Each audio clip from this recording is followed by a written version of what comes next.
Hello and welcome to another cooking lesson with Lethbridge College. My name is Paul Kingsmith and today we are joined by one of the instructors here in the Culinary Careers Program, Chef Heng. Chef Heng, thank you very much for joining us today.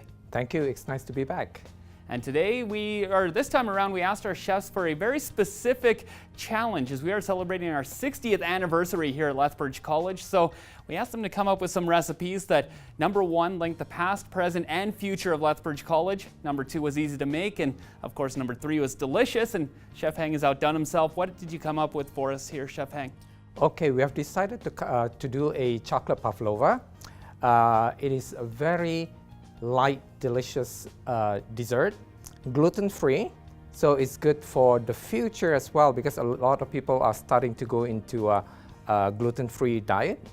And well, it's a very popular recipe that's been around for a long time. We're doing some updating to it as well, using some balsamic vinegar and some chocolate sprinkles, so you're going to want to stick around to see what that is all about as well. It's a recipe actually based on one done by celebrity chef Nigella Lawson.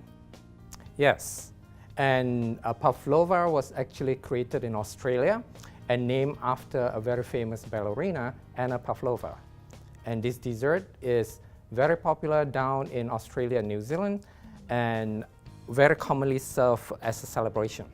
And we are having a celebration with our 60th, so what better dessert to get us started? We turn it over to Chef Heng to prepare this delicious treat.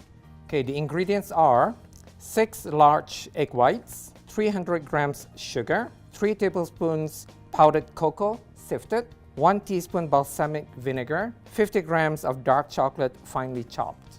Now for the topping, 500 milliliters of whipping cream, 500 grams of raspberries or other berries as you desire, 3 tablespoons of dark chocolate coarsely grated.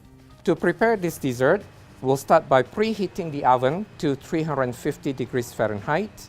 You can either make one large dessert or you can make them individual size by drawing circles with the bottom of a bowl and then turning the parchment paper over so you do not get your pencil on the disc.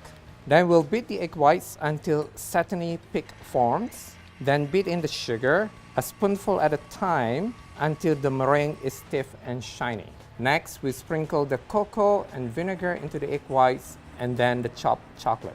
Gently fold everything until the cocoa is thoroughly mixed in. At this point, fill your piping bag with a straight tip and then just pipe around the circles that you have drawn on the parchment paper. We are now ready to place it in the oven, and once you've got it in the oven, immediately turn the temperature down to 300 degrees Fahrenheit and let it bake about 35 minutes. The meringue should look crisp around the edges and the sides and be dry on the top. But when you prop the center, you should feel soft, marshmallow-like center beneath your fingers. When they're done, turn off the oven, open the door slightly and let the chocolate meringue cool completely. We'll whisk the cream until it is thick but still soft. Well, we've hit the point where it's starting to look delicious. We've got the chocolate meringues ready to go here, Chef Heng, but we're not done quite yet. They still need to be topped off to finish off the pavlova. What are the next steps here to do that? Okay, now there's simple ways that you can finish off your dessert. You can actually just finish off with the meringue on the plate and then with whipped cream and berries. But today I'm going to show you a slightly more prettier presentation is to brush your plate with a little bit of balsamic glaze. Just a very simple design, okay? Then you put your chocolate meringue. Then you fill your bag with whipped cream. Now your meringue has a lot of sugar and it's very sweet, very, very yummy. So I didn't put any sugar in the whipped cream. Okay. Then all I'm going to do is I'm just going to cover the top of the meringue, just like that.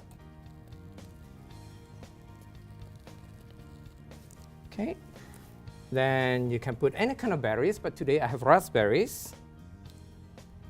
You can put blackberries, blueberries if you like.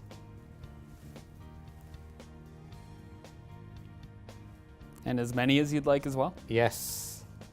Berries are delicious and yummy. Okay, and then to finish it off, you can Just sprinkle some grated chocolate. And here you have yourself a delicious chocolate pavlova. Wow, Chef Heng, that does look absolutely delicious. I can't wait to dive in. Thank you for showing us this today. You're welcome. And this recipe was featured in the Winter 2017 edition of Wider Horizons magazine as well. You can see it online at widerhorizons.ca, or if you want to try this in person, you can come here to the Garden Court restaurant. To sample more delicacies prepared by the students, phone Lethbridge College 403-320-3230 to make a booking. Thank you so much for tuning in today. We hope you enjoy the recipe. Be sure to tell us what you think. Enjoy.